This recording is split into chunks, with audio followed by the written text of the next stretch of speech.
Every great writer uses this one secret weapon, and they don't want you to know what it is. At least not consciously. You won't find it in a textbook or a self-help book. Instead, you'll only discover it through this video. So if you want to know what that is, then keep watching.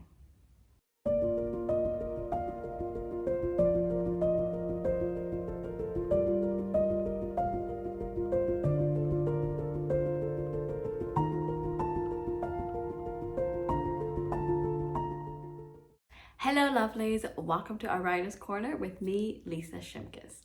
Today, I want to talk about the secret weapon of every great writer, the use of emotions. Think about your favorite books and your least favorite ones. Chances are, the ones that you can read over and over again draw on your emotions. And the ones that you'd rather chuck away, well, they only dump information at you, leaving no room for you to emotionally connect with the characters. In other words, great writing draws on the emotions of the reader, keeping them hooked and glued to the book that they are currently reading. Or they may have read this book years ago and are still stuck to the book because of how it made them feel. If you're watching this video, there's a high chance that you're either considering writing a book or you are currently writing one. As you write, it's important to keep your audience in mind. You want to not only hook them to your writing, but to keep them coming back for more. And the best way to do so is through their own emotions. In this video, I'm going to teach you how to do just that with these 5 techniques. Here they are. The first is to consider why emotional writing matters. Emotional writing is important because it evokes feelings in your readers, allowing them to make a strong connection to your book. Readers can relate to the characters and content on a deep personal level, and this in turn makes your writing more memorable and impactful. This then creates a loop where your readers will keep coming back for more. So as you write, keep your readers' experiences in mind. The second technique is to unlock your emotional reservoir. Use your own experiences in your writing. If need be, write about your own emotions using how you feel and what your reactions are, such as your facial expressions, the motion of your hands, etc. Also use sensory details, such as what something looks like, feels like, smells like, tastes like, and so on. Doing so will engage your reader and make them feel like a part of the experience, rather than someone looking in on a situation. Now consider what emotional language techniques you should use. One technique could be to change up your word usage. For instance, when it comes to a dialogue, instead of using said, you could use other words that describe how your characters are speaking, such as shouted, whispered, or murmured. Another change could be to your use of verbs and adjectives. Verbs describe an action or occurrence, such as walk, eat, sleep, and write. Adjectives describe a noun, such as big, small, beautiful, and grotesque. Make your characters active and use a synonym instead of the first word that comes to mind. And thirdly, show, don't tell. I know, redundant from everything that you've heard from your teachers as well as other authors. Show, don't tell means be descriptive when it comes to your writing. Again, use your 5 senses to describe someone or something. An example would be a dark, silky beast stalked over, instead of a werewolf approached. Next, consider how to navigate emotional writing. I'm not talking about the tone and mood of your book, nor how you want your readers to feel, though both are extremely important.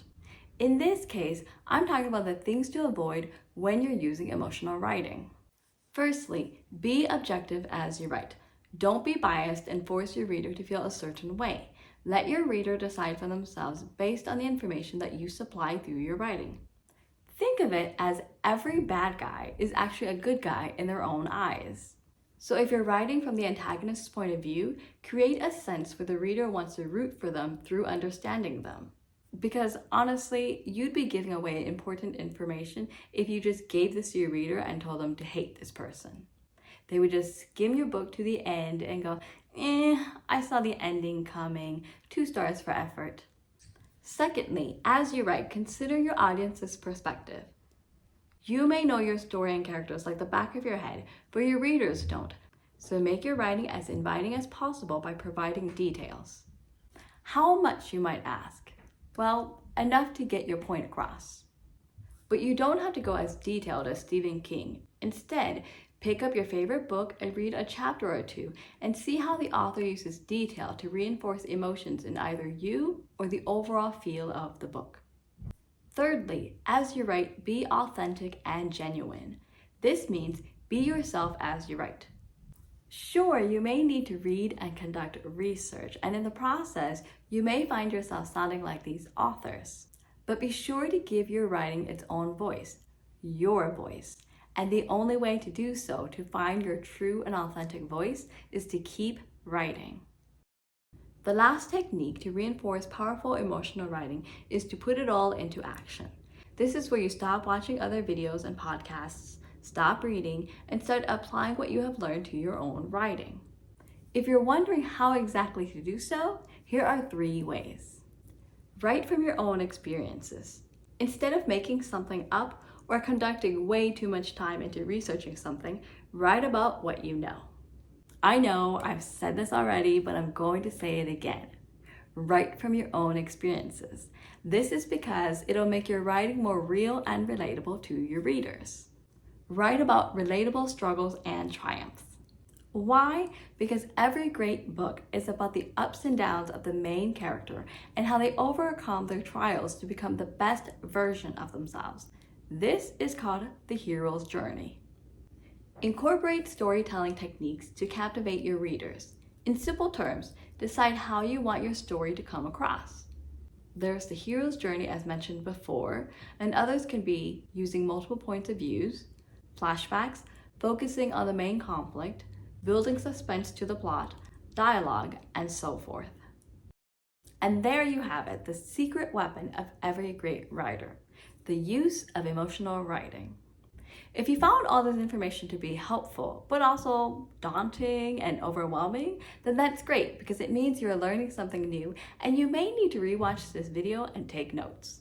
However, in short, great writing draws on the emotions of the readers, keeping them hooked and glued to the writing. This is the use of emotional writing. If you want to write a book that makes readers return to it and recommend it to others, then work on your emotional writing skills. The best way to do so is to read works by your favorite authors, take notes on how they incorporate emotional writing into their works, and apply it to your own.